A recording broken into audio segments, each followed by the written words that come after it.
Excellent മാത്രമേ നമുക്ക് scale up ചെയ്യാൻ പറ്റൂ. എക്സലൻസ് മാത്രമേ സ്കെയിലപ്പ് ചെയ്യാൻ പറ്റൂ. ആവറേജ് സ്കെയിലപ്പ് ചെയ്യാൻ പറ്റില്ല. ആവറേജ് സ്കെയിലപ്പ് ചെയ്യാൻ പറ്റില്ല. നിങ്ങളുടെ ബിസിനസ് ആവറേജ് ആണോ എക്സലന്റ് ആണോ? That is my question. നിങ്ങളുടെ ബിസിനസ് വളർത്തണമെന്ന് നിങ്ങൾ പറയുന്നുണ്ടല്ലോ. എക്സലന്റ് ആണെങ്കിൽ മാത്രമേ അത് വളർത്താൻ പറ്റൂ. ആവറേജ് ആണെങ്കിൽ ഇത് പൊട്ടും, വളരില്ല. നിങ്ങളുടെ സ്ട്രഗിൾ മാത്രമേ ഉണ്ടാവൂ. അപ്പോ ഈ എക്സലൻസ് എന്താണെന്നറിയോ? നമ്മുടെ ഈ കരിമ്പിൻ ജ്യൂസ് ഉണ്ടാക്കുന്നുണ്ടല്ലേ, കരിമ്പെടുത്തിട്ട് ഈ മെഷീൻ്റെ അകത്തൂടെ കയറ്റി ഇറക്കുന്ന, ഒന്ന് കയറ്റി വിടും, രണ്ടാമത് കയറ്റി വിടും, മടക്കി വെച്ചിട്ട് ഞാൻ എന്താ ചെയ്തിരുന്നത്? എൻ്റെ സ്കില്ലിനെ ഞാൻ ഈ മെഷീൻ്റെ അകത്തൂടെ കയറ്റി വിട്ടു. എന്നെ ഞാൻ ഇതിൻ്റെ അകത്ത് ഞാൻ ഉറങ്ങിയിട്ടില്ല. ഈ വർഷങ്ങളിലൊന്നും ഞാൻ ഉറങ്ങിയിട്ടില്ല. എനിക്ക് എന്റർടൈൻമെന്റ് ഇല്ല, എനിക്ക് ഒരു പരിപാടിയില്ല. ഇതല്ല, ഞാൻ ഈ മെഷീൻ്റെ അകത്തൂടെ എന്നെ കയറ്റി ഇറക്കുക. അബി ഒറ്റ ഒരുത്തനെ ഉള്ള എൻ്റെ കൂടെ. ഇവനെ ഞാൻ ഉറങ്ങാൻ വിട്ടിട്ടില്ല. വെളുപ്പിനെ 4 മണിക്ക് ഞാൻ വിളിച്ചുണർത്തും. രാത്രി 12:30 1 മണി വരെ ഞാൻ ഇരുത്തി ഇവനെ കൊണ്ട് ഫോൺ ചെയ്യിപ്പിക്കും, കസ്റ്റമറുമായിട്ട് സംസാരിപ്പിക്കും. ഇവനെ ഞാൻ ഈ മെഷീൻ്റെ അകത്തൂടെ കയറ്റി ഇറക്കി വിടും.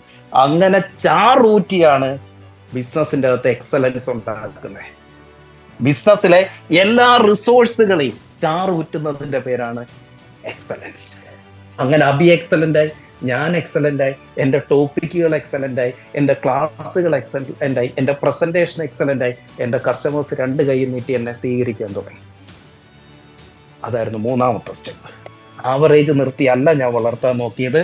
ഞാൻ എന്ത് ചെയ്തു? എൻ്റെ ബിസിനസിനെ എക്സലന്റ് ആക്കി. അതിനുശേഷം 2022 മുതൽ ഞാൻ ചെയ്യുന്നത് 4ാമത്തെ സ്റ്റെപ്പിലേക്ക് കടന്നിരിക്കുകയാണ്, സിസ്റ്റമൈസേഷൻ. ഇപ്പൊ എൻ്റെ ബിസിനസിൻ്റെ അകത്ത് സിസ്റ്റങ്ങൾ കൊണ്ടുവന്നു. അതുവരെ ഒരു സിസ്റ്റവും ഇല്ല. എൻ്റെ കടങ്ങൾ മുഴുവൻ തീർത്തു. ഞാൻ ഈ സ്റ്റെപ്പിൽ ഐ ബിക്കം എ മില്യണയർ. ഒരു മില്യണയറായി. അതായത് 9.5 കോടി രൂപ ഈ 3 സ്റ്റെപ്പിൽ നിന്ന് ഞാൻ ഉണ്ടാക്കി. ഈ പറഞ്ഞ 5 വർഷത്തിൽ എൻ്റെ 1.5 കോടി രൂപ കടം തീർക്കുകയും ചെയ്തു. 9.5 കോടി രൂപയുടെ നെറ്റ് വർത്ത് ഞാൻ ഉണ്ടാക്കി ഈ 3 സ്റ്റെപ്പ് വെച്ചിട്ട്. അത് കഴിഞ്ഞാണ് എൻ്റെ ബിസിനസിൻ്റെ അകത്ത് എവിടൊക്കെ സിസ്റ്റം കൊണ്ടുവരണം എന്ന് ഞാൻ ചിന്തിച്ചു തുടങ്ങി. സോ എനിക്ക് പറയാനുള്ളത്, നിങ്ങൾക്ക് നിങ്ങളുടെ ബിസിനസ്സിൽ നിന്ന് നിങ്ങളുടെ ഫസ്റ്റ് മില്യൺ ഉണ്ടാക്കാൻ ഒരുപാടൊന്നും പോണ്ട.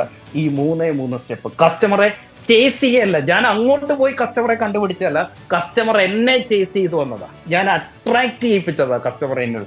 ഇന്നും അത് തന്നെയാണ്. നിങ്ങളെ ആരെയും ഞാൻ ചേസ് ചെയ്തിട്ടില്ല.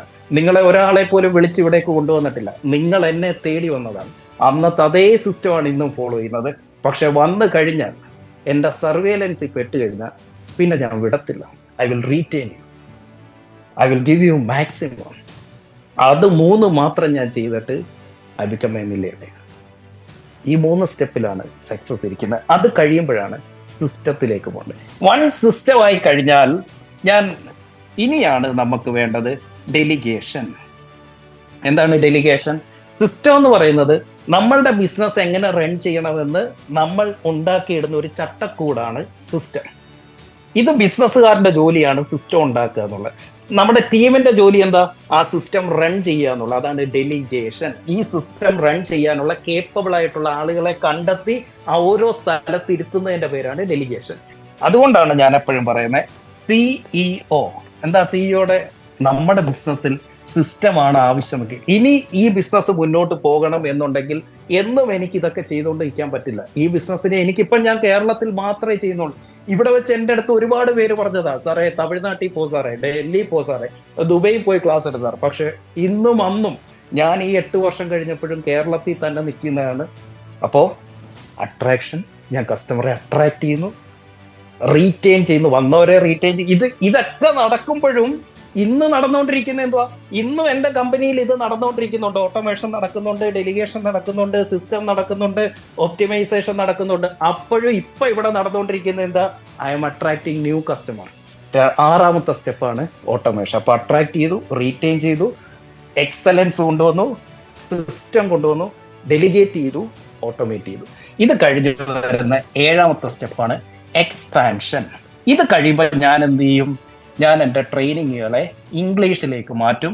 ഞാൻ ലോകത്തിന്റെ പല സ്ഥലങ്ങളിൽ, ഞാൻ തമിഴ്നാട്ടിൽ പോവും, ഞാൻ മുംബൈ പോവും, ഞാൻ ഖത്തറിൽ, ഇപ്പൊ എല്ലായിടം പോകുന്നത് ഞാൻ മലയാളം ട്രെയിനിങ് എടുക്കാനാണ്. ഇനി ഞാൻ എൻ്റെ ലാംഗ്വേജ് മാറ്റും, ചിലപ്പോൾ തമിഴിലേക്ക് പോകും. അപ്പൊ എന്തായി? ഇംഗ്ലീഷിൽ പുതിയ ട്രെയിനിങ് എടുക്കാൻ കസ്റ്റമറെ അട്രാക്ട് ചെയ്യും, അവരെ റീറ്റെയിൻ ചെയ്യും, അവിടെ പോയി എക്സലൻസ് ഉണ്ടാക്കും. ഈ സിസ്റ്റം അവിടെ യൂസ് ചെയ്യും, അവിടെ പുതിയ ആളുകളെ ഡെലിഗേറ്റ് ചെയ്യും, അവിടെ ഓട്ടോമേഷൻ കൊണ്ടുവരും. അപ്പോൾ ഒരു റൗണ്ട് കഴിഞ്ഞു, ഇംഗ്ലീഷ് കഴിഞ്ഞു. അത് കഴിയുമ്പോഴത്തേക്കിന്, അല്ലെങ്കിൽ തമിഴ്നാട് കഴിഞ്ഞു, അത് കഴിയുമ്പോഴത്തേക്കിന് നമ്മൾ പോവാണ് ആന്ധ്രയിലേക്ക് പോകും. അവിടെയും ഇതേ സിസ്റ്റം റൺ ചെയ്യും. നിങ്ങൾക്ക് എവിടെയാ തെറ്റിയേ? നിങ്ങൾ ഒരാശയവുമായിട്ട് വരുന്നു, ആ ആശയം വളർത്താൻ വേണ്ടി കടം മേടിക്കുന്നു. ആ ആശയം തെറ്റാണെങ്കിൽ എന്നേക്കുമായിട്ട് നിങ്ങൾ കടക്കാരനാണ്. 2, ഇനി ആശയം നന്നാണെങ്കിൽ പോലും അപ്പുറത്തെ കടക്കാരന്റെ വില നോക്കിയിട്ട് വിലയിടുന്നു. അവനും പട്ടിണി കിടക്കുന്നു, നിങ്ങളും പട്ടിണി കിടക്കുന്നു.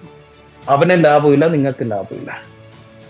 നിങ്ങളൊരു ബിസിനസ്സുകാരനാണെങ്കിൽ 2024 നിങ്ങളൊരു ട്രെയിനിങ് അറ്റൻഡ് ചെയ്യുന്നുണ്ടെങ്കിൽ അത് ഇതായിരിക്കണം. ഫെബ്രുവരി 17 ദുബൈയിലും ഫെബ്രുവരി 28 കൊച്ചിയിലും.